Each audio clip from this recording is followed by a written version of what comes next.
Here's an example here. I'll bring it up larger shortly. This is a spreadsheet from a RCM analysis, reliability centred maintenance analysis. This is a company in Western Australia where I come from.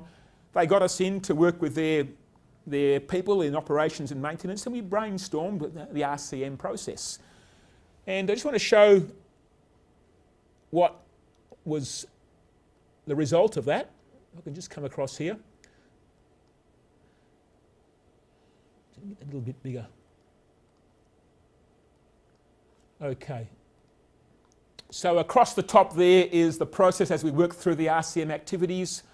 Here is the particular unit involved. We're looking at a compressor suction control valve. Big valve, I think it's a 24-inch pipe, liquefied natural gas. Dangerous stuff, dangerous goods, big pipe, big valve.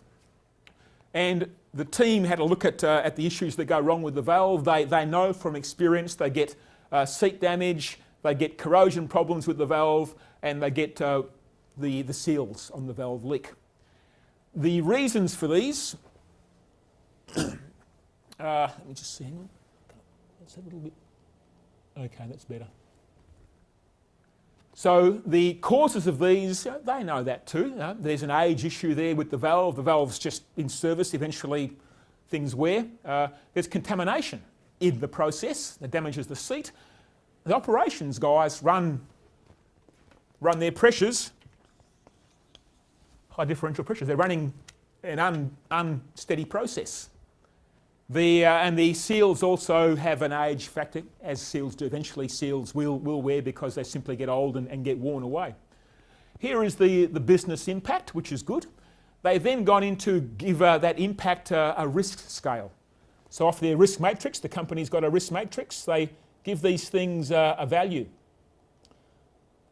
Then of course the question becomes, how do we address these issues? We've got a problem here, how do we address these? So one by one we say, okay, we're going to perform a valve integrity test every year, offline. So I've got to shut the plant down, pull that valve out and put it on some sort of test bench and do an integrity test every 12 months. This is what they're saying. This is the team, this is an RCM process. The team's properly facilitated with a guy who knows what he's doing, and this is the stuff that's coming out of the team in response to these valve problems they've got. So they're going to do a valve integrity test to address issues with damage to the valve, and also when it comes to valve performance, they're going to do an online visual. They're going to do an online inspection every zonal. A zonal inspection means every 3 months they go across their zone of operation, look at the various stations to see how the stations are performing. This particular pipeline is about 1,000 miles long. About 1,000 miles long it is. So there's 12 pumping stations, compressor stations along that whole length, and each station is independent, automatically operated, and the zonal guys go there every 3 months and do the complete pipeline every 3 months. So that was what they chose to do, and they were good here. They did a very good thing. They gave us pass-fail criteria, limits that we'll accept. No leaks, no corrosion, and so we know what is good and what is not. Well, when they pull a valve out, does that shut the line down?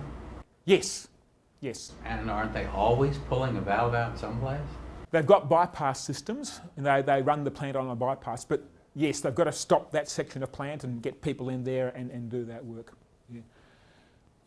And they've also said what to do about it, which I'm very glad, because that's been chosen by the team of knowledgeable guys in a non-stress situation, replace the valve.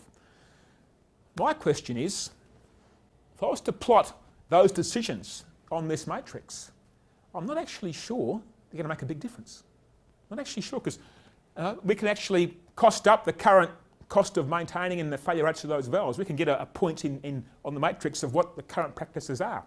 This is in addition, this is a change to their current practices. So if we have a look at what they actually do, I can't see how doing a performance integrity test on a valve to say if the valve's working or not actually improves the reliability of the valve. It's going to tell them if the valve's sufficiently operational, but that could have been found by an online inspection using hysteresis loops.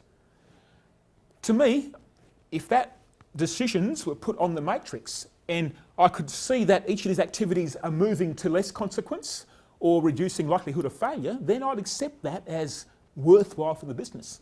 But I can't see how $10,000 maintenance work they're now added to the operation is going to actually create $10,000 worth of value in reduced risk. Because the problem is this: the valve is old. It doesn't talk about replacing an old valve. The valve's been destroyed from contamination in the pipework.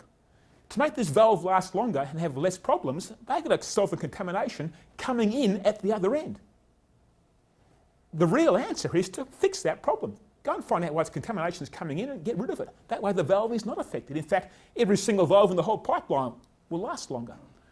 So all this extra maintenance work they've done, which they think they can justify, the RCM justifies it, on that matrix, I can't see how it helps a single bit, because it will never make the valve more reliable, because the problems are not in the valve.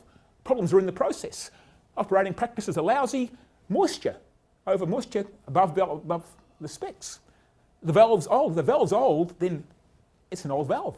Replace it with a new one, or a properly overhauled valve. So that's my concern with RCM. Now, this stuff just pours out of a brainstorming situation. Nobody ever asks, where's the value?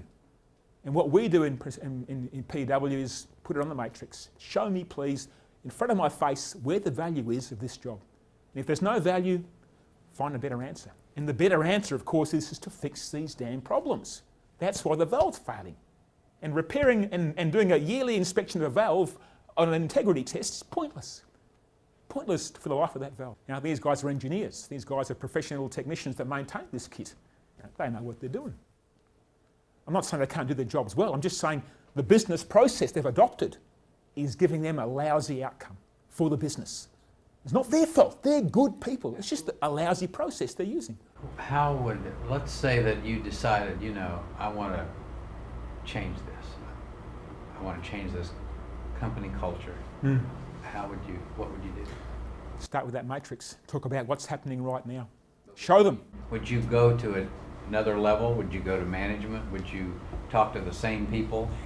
Look, it's got to be top-down driven. That's why I talk so much about money. I've got to hang the carrot out there for the CEO. Show me the money. The CEO's got to drive it. The guys on the shop floor, the guys know. Now, these guys will know. When you explain what's happening, they say, we've known that for years. But no, can't change the company. It's got to change from the top. And why should they? Because they get paid. They get paid a salary. Their paycheck keeps coming. Yeah. Who cares? Yeah. All those things are true. And we've got to front that and be very honest without being offensive. Don't want to offend people, but we've got to be honest about, hey, this is what's really happening in your business. Your call, Mr. Manager. Actually, what I've found is many times the technicians do care. In fact, I've found a lot of frustration at the technician level because they do see that there's better ways to do things, or they could even eliminate maintenance.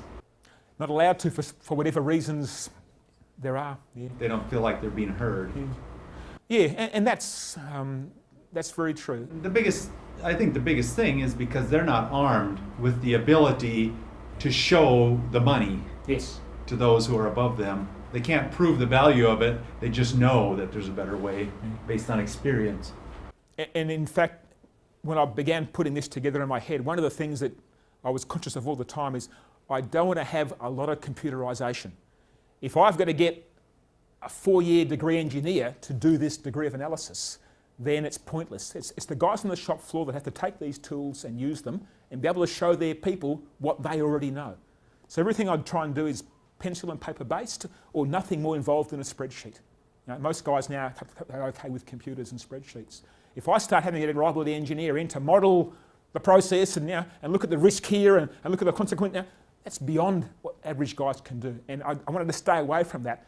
We can grow this into that if we want to in the coming years and use gee whiz gear, but that isn't the point. That would be a loss of opportunity because it's the guys at the shop floor that need the ammunition to convince their managers what the right thing to do is. If you could teach the shop floor folks and their supervisors how to use this risk matrix properly, yes, and to plot their own thinking and the way they maintain on this and show it, that would be wonderful. And that would have the answers. The guys would come back with all the answers. They would seat themselves, as you say, and they'd say, well, how do I get down to this low risk zone? Right. And they'll tell you what to do. Then they own it. They'll own those ideas. You'll never hold them back. If that means more documentation and more training and more discussion, they'll do all that because they believe, they can see it for themselves. And of course, because it's visual, the manager can see it. He can challenge them and say, why do you think that's right? Well, this and that. It would be fun to take an activity exactly like this, but you go into a plant that has fairly poor PMs. In fact, many plants have check this, check that. In fact, I stood in front of a vice president of division one time in a company, and I told him, how do you feel about how your company's maintained? Your preventive maintenance system for your whole company is check company. Do you feel good? That's that's Yes. I kind of brought Check that for up. what? Yeah. Oh, look, it happens all over the place. But it would be fun to go into a company whose PMs are basically check this and check that, and give them this risk matrix and teach them and ask them to let's see how we can reduce risk on this piece of equipment. Yeah, exactly.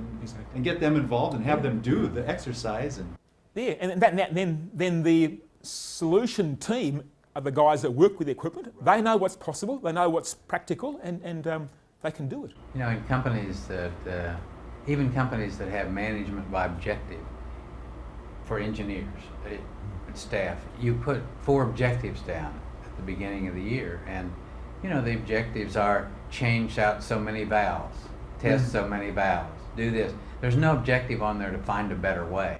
Yes. You know, that's Make more that's not only a smart non-objective, that's a diversion. Why are you even doing this? Yeah, absolutely. And to me, the same question in a management meeting, nothing to do with maintenance. This decision that you're going to force on us, show me what this brings. Show me the benefit this decision will bring. If you can't show it visually, then it's a cloud floating away. You know, and you've got to turn the nebulous into concrete. That's the only way people are going to even look at it.